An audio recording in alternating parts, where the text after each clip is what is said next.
My name is Leah Thompson. I am 31 years old, and my husband and I have been trying to get pregnant for nearly 7 years now. I know my story isn't unique. I've come to find out that many people I know and many people they know have friends or family that struggle with the same situation of infertility. Every time I tell my story, there's people that tell me stories of how they've seen people come out of it and they've struggled to get pregnant for years, and then they have kids, or then this happens and they have another kid, or God provides for them. And I love those stories. They're so encouraging and they're so good. But that's the end of their story, and I'm really interested in the middle part, like in the midst of waiting. How do people that struggle with infertility, how do they come out of it, or how do they continually trust God and be faithful to the Lord in the midst of waiting? My husband and I, we've been waiting 7 years, and it's been this battle of waiting and trusting and talking to God about it and seeing, okay, how do we come out of this? And so I just felt like the Lord was saying, hey Leah, share your story. So this is my I have a promise from the Lord to have kids and a desire for children, but I haven't seen it fully fulfilled yet. A bit of the in between, and just really kind of the Proverbs 13:12, hope deferred makes the heart sick, but a longing fulfilled is a tree of life. And I feel like it's a bit of a hope deferred stage of my life at this moment, and I hope it's encouraging. I know one day I'll be pregnant. I know that. I know the Lord has spoken to me when I was 19 that I was going to be a mom and that I would be pregnant. Even before I even met my husband, I knew I would be. And so it's been such a journey in trusting. I thought that once you get married, you have kids and it would just be really easy, but it hasn't been. It's been a different journey of okay, wow, 1 year goes by, another year goes by, and another year goes by, and okay, what do I do in the midst of this waiting season and trusting God and trying to be obedient in having kids? It hasn't gone the way I planned or imagined, and it hasn't been easy. It's been really a journey of trusting God to see the fulfillment of the promise, even though it's not my timing. Actually trusting Him and His timing and His words and what He's called me to. In this journey, I've had a lot of questions that have come up in my life, and a lot of struggles, and a lot of people can ask, or even I've asked myself, okay, God, where are you in the midst of infertility? Where are you as the years go by? Where are you in coming through and giving us children? Especially when we hear so many stories of people, God healing people and things happening, and God, where is God in the midst of this? It's been a journey for me in trusting the Lord, and one of the things that I feel like I often hear when I talk to people about infertility or talk to others that have dealt with it, two things usually come up, and two things that I've learned to really walk through in this journey, and that's really this one thing of blaming God. I think that's something that we often do in the midst of waiting to get pregnant or waiting for a promise to be fulfilled.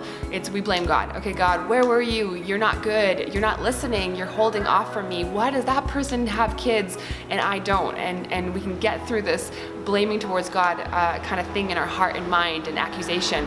And the other thing I see that happens a lot in struggling with infertility is this thing of hiddenness or shame, or you don't want to talk about it, or you don't want to be open about it either. And so that's another reason I wanted to be a part of this video, is actually to share about my journey, so that hopefully it encourages other people to be open about their journey and not feel that they need to hide it. And because often I think for women, we have this thing that our identity is wrapped up in having kids. Our identity could be wrapped up in being a mom, and actually that's not healthy at all. Our identity is to come from the Lord and to come only from God. We are definitely still women, even though we can't have kids at the moment, or we're trying to have kids. We still have purpose. We still have calling, even in the midst of the waiting. So in this waiting, what I've learned is actually to not blame God ever, that He is never to blame. He's never to blame for my infertility. He's never to blame that I haven't gotten pregnant and haven't had a kid. He's not to blame, because God has done nothing wrong. He hasn't missed it. He hasn't forgotten me. And it's been something I've wrestled through with the Lord. I've definitely had my shaking fist moments with God of like, hey God, where are you? Where were you? And what is going on? And I've wrestled with this, and I felt like God, through every question, every time I've gone to Him, He's always come through and said, Leah, you will be pregnant. Leah, I've got you. Leah, keep going. And it's hard, especially when you look on Facebook or Instagram or all these friends around you, and they got married 2 years ago and they already have 5 kids or something, and you're like, what the heck, like how does that happen? Or I've had this attitude as well because I'm a missionary, like, God, I've sacrificed so much, like I've done everything for you, like why can't I have kids? Or this kind of attitude that I've brought towards the Lord. But I've had to repent and be like, Leah, like God is never to blame. He's never missed it. And I've had to actually realign my thinking in this area of infertility and realign my thinking in this desire for children, that it's God's not to blame in this. God has been my biggest supporter, my biggest help, and my biggest advocate in seeing this happen. And so what I've learned is that in this, God's incredible character, that he is who he says he is faithful. And when he promised me when I was 19 that I would have kids, that he will bring it to pass. And even if it takes years until it happens, I've come into this conclusion that I will not stop trusting him and fighting him to see the release come about. And I won't doubt his character or doubt or bring accusation towards him, because he hasn't done anything wrong. And so what I've learned is actually going to God and asking him, listening to him, getting encouragement from him in those hard days, especially for girls.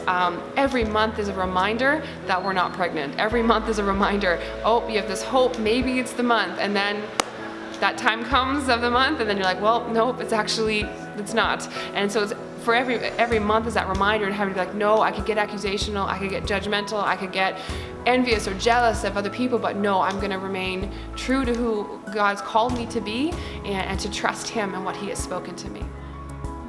The other thing of being open, and this thing of identity, especially in being a woman and trusting to have kids and being pregnant, is that to be open about it is actually quite key. To be hidden or not talk about it, it actually can bring it can bring kind of this little level of shame, like no one really knows what's going on, or I don't want to be open about it, or I don't know why that happens in people's processes, or they only want to share the story when it's at the end of it, when they have the kid, and they don't want to talk about the 20 years of trusting or the 15 years of waiting. But what I've learned in this time of waiting is actually to be open about it and get prayer. And I feel like that's when the grace comes. Grace has come when I've actually been open. Grace has come when I've said, hey, can you pray for me? I'm struggling with this. Grace has come when I tell people to be supportive, or say, hey, I need help with this. And it's been really amazing to have people pray for me around the world and support me and my husband in this process. And then with that is the identity stuff, that I am not just in this limbo time of my life of waiting. It's not like this last 7 years have just been, I'm waiting to have a kid and then my life can start. No, my life is here and started now, and not to just wait around in this thinking that I need to wait till I have a kid and then I can keep going with my life. I had this thinking when in the first couple years of waiting to get pregnant, like we were planning trips. My husband and I are planning an outreach or things to do, and I was like, oh no, maybe we can't plan that, because what if I get pregnant, or what if I get pregnant, or what if the kid comes there? And it kind of was causing me to put my life a little bit on pause, like to not plan in advance. But I felt in the midst of waiting, and in the midst of waiting to get pregnant, that don't put my life on pause. I still have a calling. This is still my journey. This is still my process. This is still something I'm figuring out. It's not easy all the time. It's still a struggle, and those are the days that I just need Jesus even more. And I just continue to throw myself upon God in the midst of the waiting, to keep listening, get strategy from him. God, do I go to that and do this appointment, or do I do this? Do I move forward on doing IVF or something else? And that's where it's just listening to the Lord has been such a process of the waiting. So I'm still figuring it out. It's been my journey, and I know God is faithful in the midst of it all.